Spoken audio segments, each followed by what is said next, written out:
Bismillahirrahmanirrahim. Alhamdulillah ve salatu ve selamu ala Resulillah. Esselamu aleyküm rahmetullahi ve berekatuh. An-Nuqaya Muhtasarul Viqaya taqribimiz neke, soның ішінде бүгін некедегі теңдік мәселесі тұрғысында талқылайтын боламыз. Көпшілік ғұламалар некедегі теңдік мәселесіне қатты мән берген. Өйткені пайғамбарымыз саллаллаху алейхи вассалам бірнеше хадисінде бұл мәселенің маңыздылығын айтып өткен. Бір хадисте пайғамбарымыз былай дейді: үш нәрсе кешіктірілмейді дейді. Оның бірі уақыты кірген намаз, әзірленген жаназа, үшіншісі теңін тауып жатса бойдақ қызды үйлендіру деген екен пайғамбарымыз саллаллаху алейхи вассалам. Және басқа бір хадисінде әйелдерді тек валилері ғана үйлендіреді, әйелдер тек теңдеріне ғана үйленеді дейді. Осындай хадистерге қарай отырып, ислам ғұламаларының көпшілігі теңдік мәселесіне маңыз аударған. Енді теңдік көбіне жігітте қарастырылады, қызда емес. Мысалы, қыз жігіттен төмен болса, тең болмаса, қыз жігітке оны үйлене береді, некелесе береді. Ал жігіт қыздың теңі болмай шықса, онда осы жерде мәселе бар. Жігіт қыздың теңі болу керек, немесе қыздан асып түскен болу керек. Ал некедегі теңдік ол некенің лүзум шарттарына байланысты. Неке қиылған неке дұрыс болып саналғанымен, оның заңды түрде күшіне ену үшін не керек? Осы лүзум шарттарының бәрі жүзеге асу керек. Соның бірі некедегі теңдік екен. Яғни қыз теңіне үйленбеген болса, уәли әкесі ол некеге қарсы шығуына құқылы екен. Қашан? Егер қыз әкесінің рұқсатынсыз ол жігітке тұрмысқа шыққан болса. Дегенмен уәлисі, яғни әкесі, немесе әкесі болмаса атасы, атасы болмаса туған ағалары, мысалы, қыздың таңдауына құрметпен қарап, ол некеге рұқсатын беріп жатса, жігіт тең болмаса да ол неке дұрыс болып саналады. Және де отбасылы, ерлі зайыпты болып есептелінеді. Ал жігіт қыздың теңі болып тұрса, әкесінің рұқсатынсыз оған тұрмысқа шықса да, ол некелері дұрыс. Енді жігіт қандай жағдайларда қызға тең болу керек? Сол жайында оқиық. Әл-кафаату фин никах, некедегі теңдік тақырыбы. Ва ту'табару әл-кафаату фин никах, некедегі теңдік қарастырылады қандай мәселелерде? Нәсәбән, тектілік жағынан қарастырылады. Біріншісі, тектілік жағынан. Текті бір рудан шыққан болса қыз, басқа бір рудағы жігіт, одан төмен дәрежедегі, ол қызға тең емес екен. Бірақ бұл тектілік мәселесі тек арабтарға қатысты. Яғни кітаптардың айтуы бойынша бұл шариғатта тектілік мәселесі тек арабтарға қатысты. Ал енді өзге ұлттарда тектілік теңдігі шариғат бойынша қаралмайды. Тектілік жағынан дедік: фақурайшун ба'духум куфун ли ба'дин. Құрайш руы бір-біріне тең. Яғни Құрайш руынан шыққан жігіт, Құрайш руынан шыққан қызға тең екен.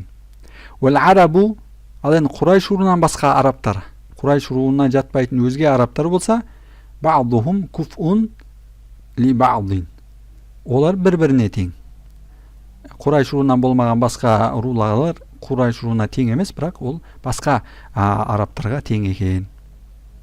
Тектілік бұл арабтарға тән ғана дедік. Офил аджами, арабтардан басқаларда теңдік исламын, мұсылмандықта қаралады. Ашып айтқанда, фазу абавайни фил ислами, әкесі мен атасы исламда болған жігіт, яғни мұсылман болған жігіт, куфун лизи абаин фихи, аталары исламда болған қызға тең. Оның жердегі абавайни деген әкесі мен атасы, ата-анасы емес, әкесі мен атасы деген мағынада екен. Лизи абаин болса, бұл жерде ата-бабалар деген мағынада, яғни аталары. Лазу абин куфуан лахума, әкесі ғана исламда болған жігіт, әкесі ғана мұсылман болған жігіт, өзі сірә мұсылман, және әкесі де мұсылман. Ла куфуан лахума, әкесі мен атасы мұсылман болған қызға тең емес екен. Вәлә муслима би нәфсихи лаху, және өзі ғана мұсылман болған жігіт, лаху, әкесі мұсылман болған қызға тең емес. Жігіт өзі мұсылман, исламды қабыл еткен, бірақ ата-анасы, әке-шешесі мұсылман емес, мысалы. Ал қыздың болса атасы мұсылман емес, бірақ әкесі мұсылман, өзі де мұсылман, ондай кезде не? Ондай кезде бұл жігіт ол қызға тең емес екен. Ва хурриятан, және не нәрседе теңдік керек? Ва хурриятан, азаттықта теңдік қарастырылады. Ва ту'табарул кафаату хурриятан деген сөз. Құл жігіт құл емес, қызға тең емес мысалы.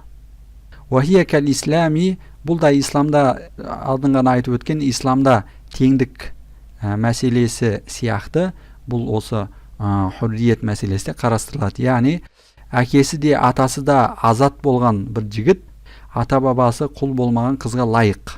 Ал әкесі азат, бірақ атасы құл болған жігіт, әкесі де атасы да азат болған қызға не екен? Тең емес екен. Енді әрине Құдай сақтасын, қазіргі таңда құлдық мәселесі жоқ. Және қай нәрселерде теңдік керек екен? Ва диянатан, және діндарлықта теңдік қарастырылады. Фалейса фасиқун куфуан ли бинти салихин.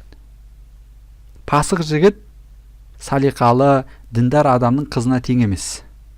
Ва ту'табарул кафаату ва малан. Мал дүниеде теңдік қарастырылады. Дәлірек айтқан кезде жігіт нәпақасын тауып бере алатындай, әрі мәһрін алып бере алатындай жағдайда болу керек екен сол неке қияр сәтте. Фал-ажизу анил мәһрил муаджали. Мәһр муаджал, яғни бірден берілетін мәһр беруге. Мәһрлер екіге бөлінеді, мәһрул муаджал және мәһрул муаджал.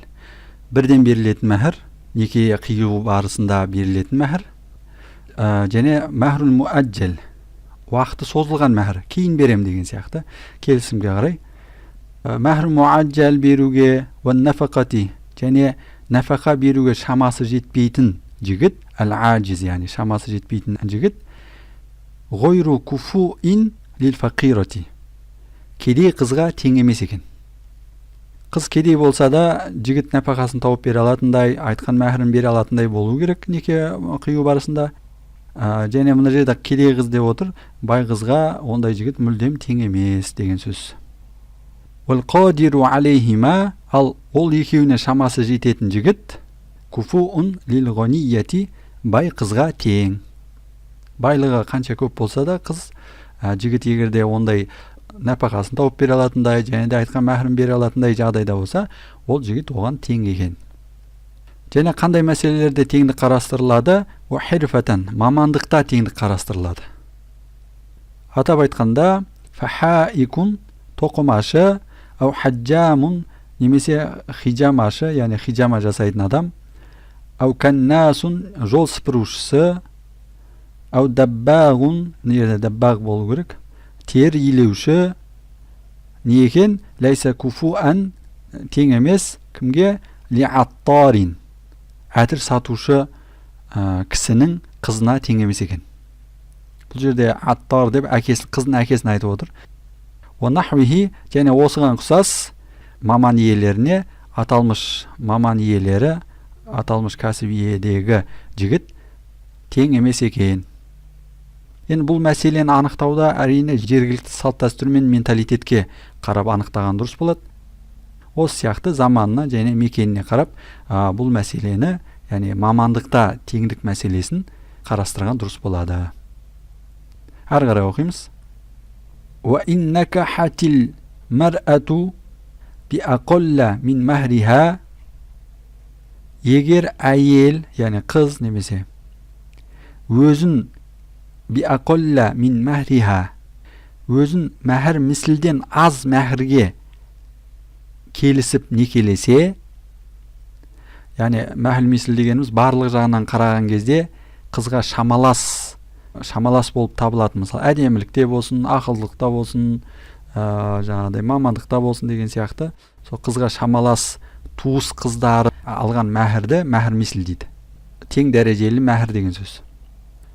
Демек, қыз некелескен кезде бір жігітпен егерде мәһр мислден аз мәһрге келіскен болса, мысалы жігіт барлық жағынан қызға тең болып тұр, бірақ келіскен мәһрлері аз.